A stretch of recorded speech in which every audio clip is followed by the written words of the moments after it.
Bonjour, c'est la mini paracha de Mir Neshama, Balak, et dans la paracha de Balak, je voudrais proposer une interprétation très vraiment basée sur le pshat d'un épisode, de quelque chose qui arrive à Bilam le prophète.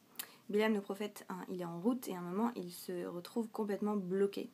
Et voilà ce que nous dit le pasuk, Chaf Vav, Veyosef Malach Hashem, Over Veomed. Donc le Malach Hashem, l'ange de Dieu, continue de traverser devant lui, de marcher devant lui et de se tenir, comme Tsar, dans un endroit étroit, très étroit, il se retrouve carrément bloqué entre deux murs.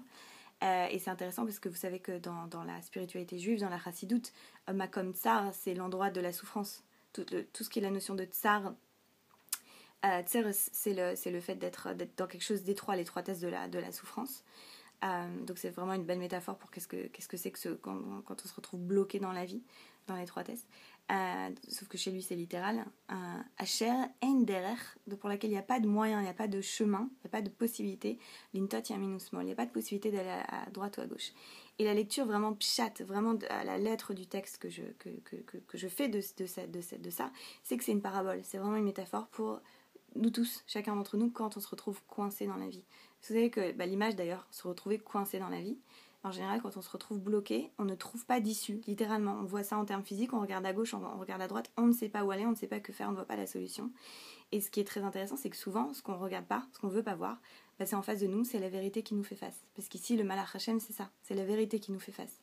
Et il ne peut même pas lui tourner le dos, puisqu'il c'est tellement étroit qu'il ne peut pas se retourner. Il est obligé, même s'il recule, de faire face, de se confronter à cette vérité-là. Et donc la kavana que je retire de la lecture de cette paracha cette semaine et de ce qui arrive à Bilam, c'est encore une fois, ne pensons pas que les personnages de la Torah c'est toujours l'autre, le mauvais c'est l'autre.